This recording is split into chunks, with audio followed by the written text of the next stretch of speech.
Hello, everyone, and welcome back to another exciting episode of Girls Make We Talk. I'm your host, Miss Pill. So, most youth nowadays are getting depressed or having depression, and we don't know how to curb, how to prevent, and even we don't know the causes. So, having with me today is a wonderful woman, exciting woman who is going to help us to know how to curb and even how to prevent and help us to know everything we need to know about depression. Her name is Miss Naa. She's a psychologist too. Hello, Miss Naa. How are you doing? Hi, good evening. I'm doing well. Good How about you? evening. I'm doing well. I'm doing well. So we want to know the today's program is about depression among youth. So we want to know what depression is. All right. So thank you for having me on your platform, and hello to Welcome. everyone who is watching or listening. So depression is a clinical sickness. Let me say, it's an illness, and largely Okay. is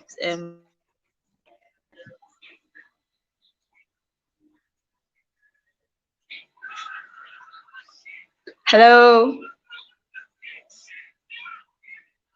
Hello, Miss Naa. characterized by Hello.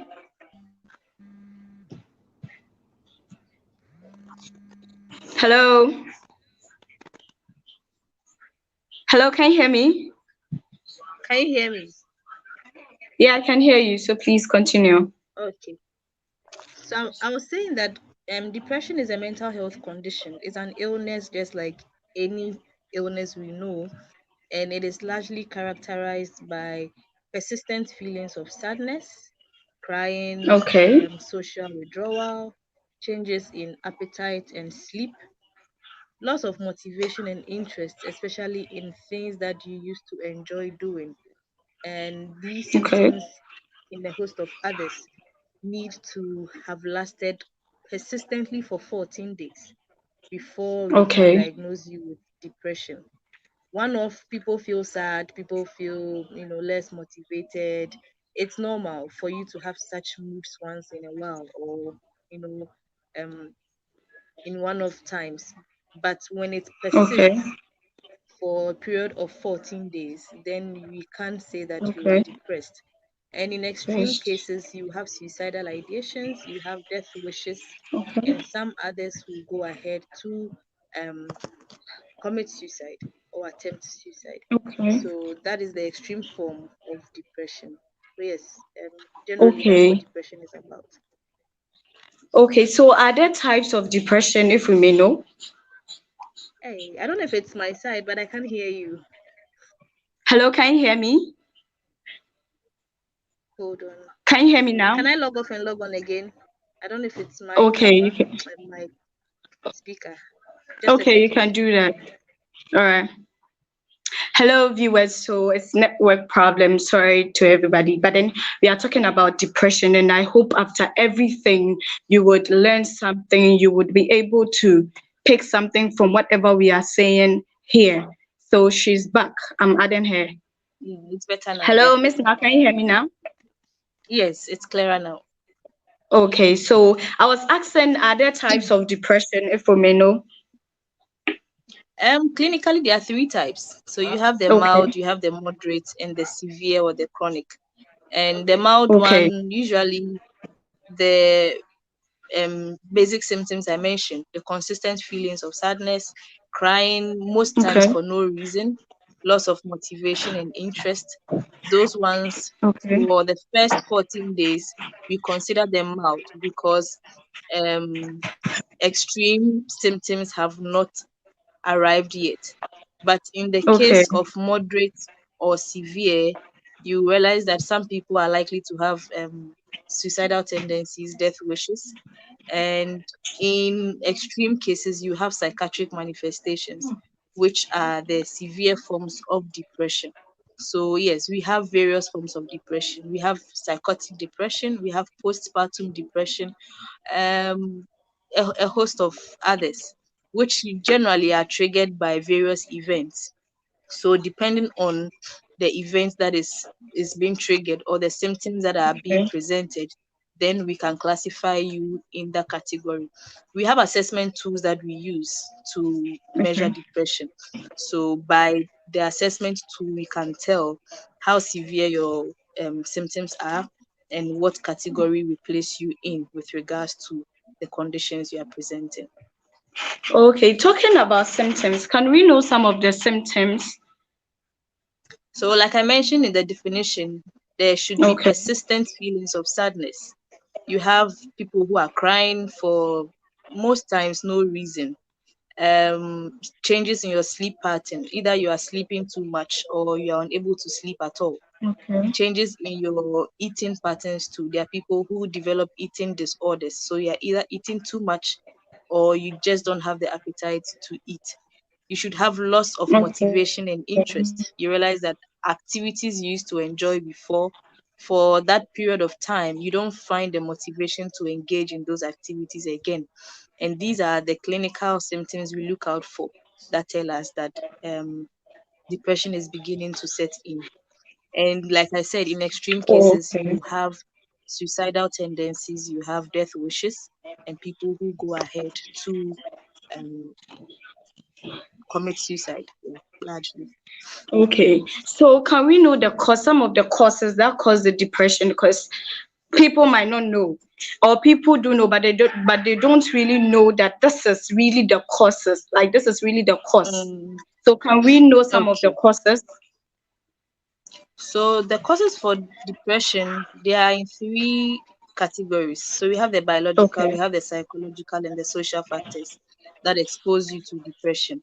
With the biological Okay. factors, depression, just like um, other health conditions, is genetic, is hereditary. So Okay. if you have a family history of depression, um, when situations present themselves, you are likely to also have depression. Or yes, Okay. like I said, it's hereditary. So if you have a parent, a grandparent, or close family, usually first point of contact. So either your direct parents, your siblings, or grandparents. In that circle, you realize that Okay. if there's depression or episodes of depression, you stand the risk. Now, with the psychological factors, we have things that affect us on a daily basis. Stress is one of the things that Okay. can make you exposed to depression. Anxiety over a Depression. period of Okay. time leads to depression. And if you are unable to manage some of the emotions that we express on a daily basis, they have psychological impact on us.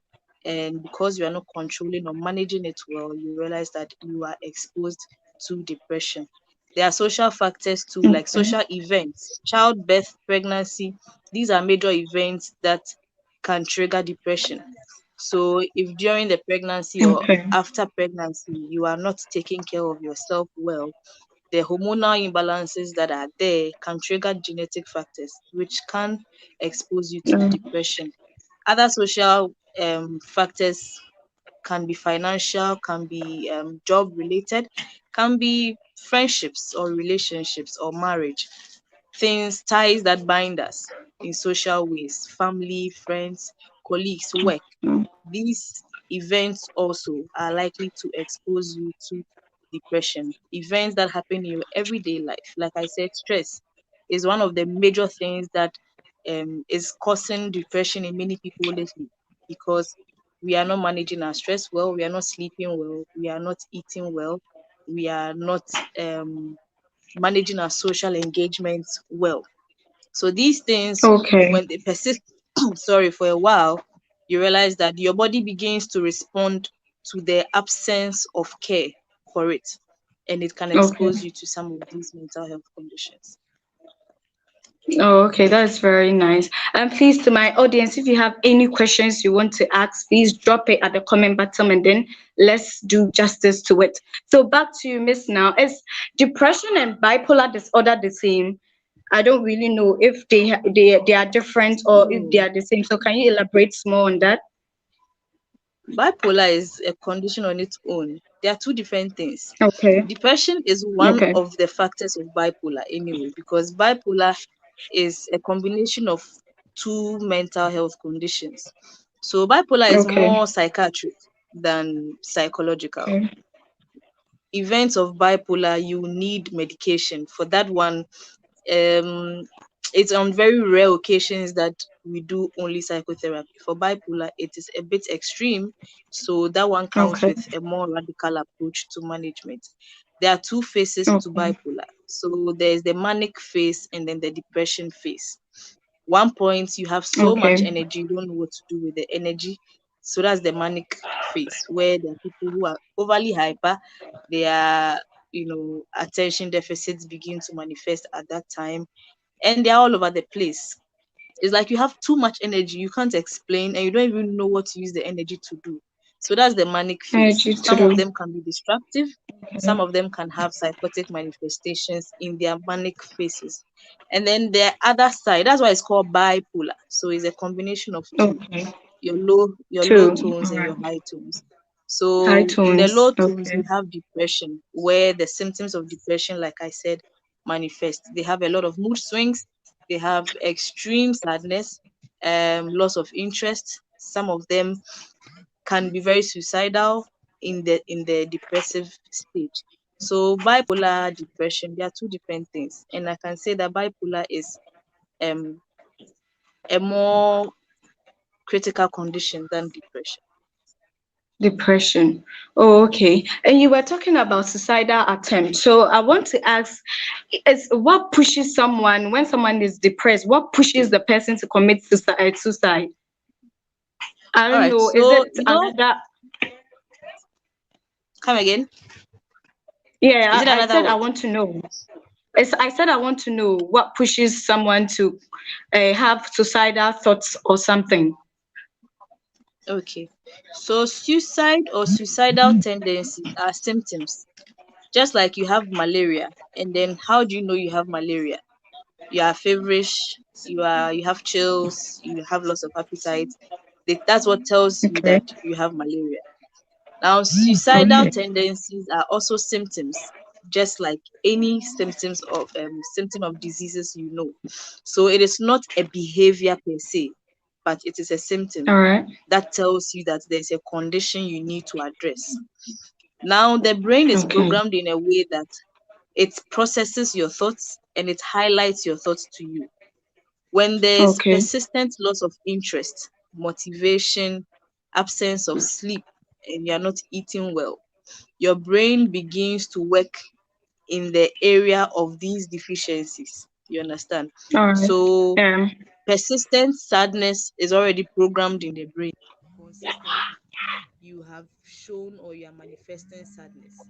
You understand? Okay. Now, over time, the death wishes come up because you have lost interest in activities over a long period of time. And then the moment those Okay. death wishes come, your brain will Please, pick it can you up come closer? Hello, and Miss then Na. Can you come escalate the closer to your event. phone?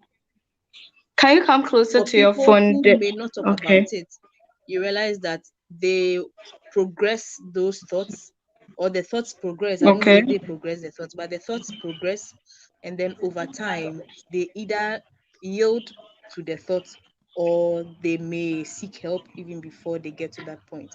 But in most cases of Okay. suicide, it is beyond their control. Anybody who Okay. gives you a hint of their suicidal tendencies is not there yet, because the moment the Okay. symptoms are persisting, you don't have control over it. They will do it even before they think. So Okay. So suicide is someone is is, is a asking. symptom to tell you that there's either extreme depression or there's a presence of a mental health condition that is persistent. Okay. So someone is asking that male and female, who is more likely at risk of depression? Male and female, who is more likely at risk of depression? Hey, I think that the sound is gone again. I'm unable to hear you. Hello, hello, can you hear me? Let me. Okay, so I guess she's off right now. She'll come back soon. So yeah, as we were saying, we're talking about depression. So please, if you have someone who is depressed or something, you can let the person join our program or our show for her to learn something from it. And I hope it will help her. She's back. So hello, Miss Na. I was asking, someone is asking that male and female, who is more likely at risk of depression? Can you hear me now? Yes, I can hear you. Okay, so the person is asking male and female, who is more likely at risk of depression? Um, Research makes us understand that women are more prone to depression than men. First of all, because of Okay, our genetic makeup, women have okay, more emotions, more hormonal issues. You understand? The hormonal okay, activities in women is more than men, and I think it's one of the things that expose us largely to depression. The events that trigger hormones okay, in women don't happen in men. So, like I said, childbirth, pregnancy, menstruation, ovulation, all these things are major events in your body that cause some hormonal okay. activities to be regulated. Reduce. And these things don't happen in men. So, Okay, largely, research has shown us that women are more prone. However, women are able to manage depression better than men, and women tend to okay, have less suicidal tendencies than men. I can't really tell if there are any biological factors to this, but I believe it's more social and psychological that men are made not to be open about their emotions. Men are made not to reach out for help. They always want to find solutions within themselves. So if they are unable to find those solutions and they don't even know what is happening to them, they are more likely to yield to these death tendencies than women, because women are rather wired to be open about their emotions, talk about it. So if a woman is having suicidal tendencies, she's more likely to talk about it than a man who won't talk about it. okay. You understand? So even though All we may right. suffer depression more with regards to statistics, men are likely to have extremities of it because they do not express their emotions like women do. Okay. Oh, that's very nice. And please, to my audience, if you have any questions, please drop it, and then we would answer it for you. So, Miss Na, my next question is about how do we address the stigma attached to depression? The stigma attached to depression. How are we addressing it, or how do we address it? Yes. I think stigma generally is not only targeted at depression, mental illness in general faces a lot of stigma. So people Okay. are not comfortable being open about their mental health problems because of fear that Okay. people will stigmatize them. So I think it starts with we creating that enabling environment for people to be able to talk about their issues. People should be able to walk into any facility and then speak to a professional about whatever they are feeling. The way you won't feel shy that Okay. you are walking into a pharmacy to do a malaria test, or you are walking into a hospital to check your blood pressure or check your sugar level. We should begin to normalize the culture of people walking into facilities to talk about, why am I not sleeping? Why am I not eating properly lately? How can I manage my stress? These things we don't know have implications on our mental health. We are only looking at the extremities of it, that I have a mental illness, Yeah. before you seek help. But Okay. basic things about your life, like I said, sleep, appetite, stress management, engagement with people, reactions to everyday life. These things are Okay. little things that add up to our life, but we haven't normalized the culture of talking about it. So it starts with we normalizing the culture. And just like this platform, we are talking about mental health. I believe when the conversation widens, when the conversation becomes very extensive, people will become more comfortable sharing their mental health challenges with other people. That is where it starts from. We need to create the Okay. enabling environment. And whenever you see these symptoms, don't overlook, don't hide them, but desire to talk to somebody about it. Most importantly, a professional about it, so that at least they can guide you on why you are feeling the way you are feeling. What can you do about it? Actually. Because depression is not a Okay. destination. It, like I said, is an Exactly. illness, so it is treatable. Okay. It's something you can manage, so that it doesn't get to the extreme form of it before you are seeking for help. Okay, that's very nice. And I hope you guys are really learning something from it. And I hope it's helping you people. So, Miss Nab, I want to know, how long does it last? Depression itself, how long does it last? Is it a long So term thing or a clinically, short term thing? it can last a lifetime if you don't manage it properly, and it can Okay. also be treated in a very short while if you are able to first of all report early, and then you seek early help. So like I said, these symptoms need to be present for a minimum of 14 days for any clinician to Okay. diagnose you with depression. So if you've experienced these emotions for the past 14 days or more, then I think you should as soon as possible report to any psychological facility. Now all the hospitals, I mean government general hospitals, have um, a psychotherapist in their facility. So it is ideal that you walk Okay. to any of these facilities and then assess the help that is available for you. So like I said, Available. depending how well you manage it, if there are genetic factors that are making you exposed to depression, then it means we need to now start working on these genetic factors. Some cases medication can Okay. come in other cases we'll just give you psychotherapy, and then it helps you manage them. Okay. If you're able to identify your triggers, the situations that expose you more to these depressive Okay. episodes, you are able to guide yourself from them, so that if they are you are getting close to your triggers, you are aware and you can guide yourself from them. But like I said, if you don't manage it properly, it will be a lifetime. And depression, like I said, is an illness.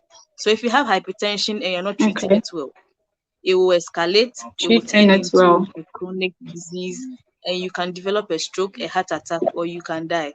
That's the same way if depression is not Okay. managed, you are likely to also have severe depression, which can lead to psychotic manifestations. People start hearing voices or they start seeing things that we call hallucinations. Okay. There are people who begin Yeah. to have manifestations, destructive behavior, aggressiveness, and even suicide. So if you don't Okay. manage these things, these symptoms as early as possible, they become extreme Possible. because it's a condition and you need to treat it. So because you're not treating it, it is escalating and it's Yeah. causing more Very harm to your true. brain, it's causing more harm to your body. And then some of these things can be a lifelong management plan. If your depression has stayed for a long period and is not being managed properly and medication comes in, you are most likely to have a very long term management because there is medication to correct some um, hormones or chemicals that are not working well and are exposing you more to these depressive episodes. So it ranges, it depends on the symptoms you are manifesting and how long they've been there. That's why I'm saying that it's good to always seek early help Okay. so that these things will be seen early and they'll be treated as soon as possible. Okay, so someone is asking, is it possible to manage depression with foods and local herbs rather than pharmaceutical medication? Um, I don't. Hello, Miss Na. Okay, I think Miss Na is not here. So, as we are talking about depression, and please do well to let someone share the video, share the link, and let someone watch us. Hello, Miss Na. So, back to the question I asked. Sorry. So I was saying that I don't know of any local herbs or medication that have been approved to treat mental illnesses. I don't know of Okay. any, so I can't say. But Okay. lifestyle is part of the ways to improve your mental health condition, whether you have been Okay. diagnosed with any disease or not. What you eat, how you eat, how well you are taking Okay. care of yourself goes a long way to improve upon your brain health. There are natural foods we eat, fruits, vegetables, and healthy diets that put your brain in a very um, should I say comfortable place, because your brain is full of chemicals and hormones. Chemicals. And if any of these Okay. chemicals run short or your body begins to overproduce those chemicals, you have mental Okay. illnesses. Those are the biological factors. So what you eat largely can affect your brain health, and then the issues that confront your brain and how it is able to deal with those issues. So I can't say that Okay. maybe if you chew dandelion you won't get depression. I don't know, but I don't know of any herbal remedies. But I know that in extreme cases of depression where medication has to come in, there are orthodox approved medications that come in to help you overcome the condition. Oh, okay. So, lastly, someone is asking, what's the best solution to someone who is going through depression? So first of all is to seek help. I always tell people Okay. that you should have people around you can trust, at least one person you can trust with your vulnerability. If within your circles of friends or family, or like that unit of people around you, you don't have anybody you trust, then you should check that circle again, because you should have at least Okay. somebody you can be vulnerable with. It could be a parent, it could be a friend, it could be a spouse, it could be anybody at all, a colleague, but someone you can trust with your emotions. And then anytime you feel this type of way, you can confide in them with these emotions. And then most importantly, you Okay. seek psychological help. Not all these symptoms present shows that you are clinically sick. Let me just put this clear, Okay. because we are human beings. There are diverse emotions that come to play as a human being, and sometimes we are unable to manage these emotions. So when you speak to a professional about it, they are able to help you understand whatever you are going through and how you can manage it. How do you even guide yourself? Okay. What are the things that trigger these emotions? So it's very important that you seek early help, speak to people you can trust about your emotions, so that in event of some of these things, they can assist you to Okay. seek help. I've had people who have been referred by their friends unknown to them, and Okay. because they were able to trust those friends with that aspect of them, their friends came to make reservations for them, and then in turn they came for that service. So it's very important for you to seek help. Depression, bipolar, whatever mental illness is an illness. So you need first of all to seek professional help. Like I said, if you have malaria or you have diabetes or whatever, you won't hesitate to see a doctor. So let's start normalizing speaking to experts about our emotions so that it doesn't get out of hand before we are brought in. Okay, that's very nice. So, thank to you, Miss Na, for getting time to speak with us. And I know my audience have learned something from it, and they are going to use it for those who are going through depression. So, I'm very grateful. Hope to see you another time on this show. And thanks goes to Thank you everyone who for has having gotten me too. time to be here. Welcome, welcome. And thanks to everyone who has gotten time to be here to watch us. And I hope you guys have learned something from this program. And I hope it's going to help you and I. So see you. I'm Miss Bell once again. See you next episode with another exciting and amazing topic. So bye bye to everyone, and thanks to you all. Bye bye. Bye.